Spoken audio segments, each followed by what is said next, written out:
Rogan juice কথাটা আমি কিন্তু ননভেজেই শুনেছি, ভেজ রোগান জুস হয় কখনো দেখিও নি আর কখনো তো খাইনি।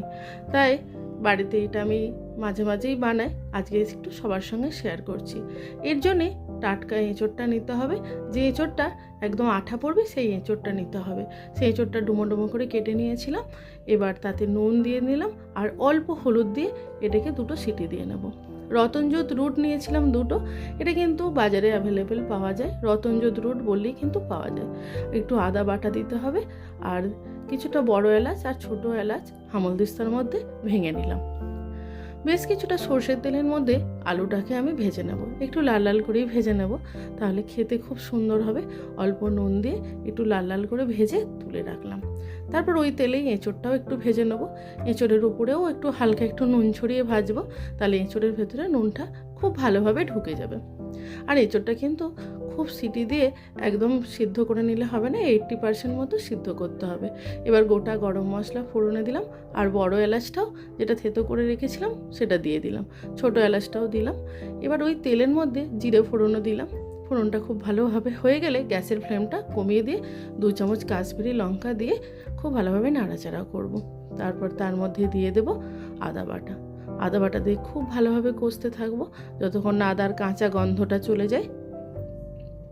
তারপর যখন ওপরে তেলটা ভেসে উঠবে, এবার যে শুকনো মশলাগুলো আছে, ধনে গুঁড়ো, জিরে গুঁড়ো আর 1/2 চামচ হলুদ গুঁড়ো আর ঝাল লঙ্কার গুঁড়ো দিয়েছিলাম, দিয়ে খুব ভালোভাবে কষতে কষতে তেলটা যখন টেনে আসবে তখন যে মিক্সি ধোয়া জলটা সেটা দিয়ে দিলাম, দিয়ে খুব ভালোভাবে কষে নিলাম। এইবার এইখানে যখনই মশলাটা কষা শেষ হয়ে যাবে, তেলটা উপর দিকে ভেসে উঠবে, সেই সময় টমেটোটা দিয়ে দিতে হবে, কারণ এরপরে মশলাটা পুড়ে যাবে। টমেটোটা দিয়ে অল্প একটু নুন দিয়ে টমেটোটা নরম হয়ে গেলে তারপর 1 চামচ হিং দিয়ে দিয়েছিলাম। হিংটা দিয়ে মশলাটার সঙ্গে খুব ভালোভাবে মিশিয়ে যে ভেজে রাখা এঁচোড় আলু দিয়ে এবার গরম জল দিয়ে ফুটতে দেবো। বেশ কিছুক্ষণ ফোটার পর যখন সব সিদ্ধ হয়ে যাবে, ভীষণ সুন্দর করে একদম ভেতরে মশলাটা ঢুকে যাবে, সেই সময় গ্যাসের ফ্লেমটা কিন্তু কম করে আরও কিছুক্ষণ রাখতে হবে। দেখা গেল এঁচোড়টা কত সুন্দর সিদ্ধ হয়েছে।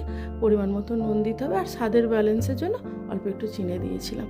এই রতনজোত রুটটা এবার দিয়ে দিতে হবে ঘিয়ের মধ্যে। রতনজোত রুটটা কিন্তু আমি এরকম করে নাড়াচাড়া করে নেবো, তাহলেই কিন্তু লাল রঙটা বেরোবে, জলের মধ্যে কিন্তু এই লাল রঙটা কিন্তু বেরোবে না। এটা এবার এই যে তরকারিটা করলাম সেটা দিয়ে তার সঙ্গে মিশিয়ে দেবো। এমনিই লাল হয়েছে, কিন্তু এটা দিলে না রঙটা একটু অন্য রকম হয়, থাকতে থাকতে কিন্তু আরও লাল হয়ে যাবে। তাহলেই একদম তৈরি হয়ে গেল রোগান জুস।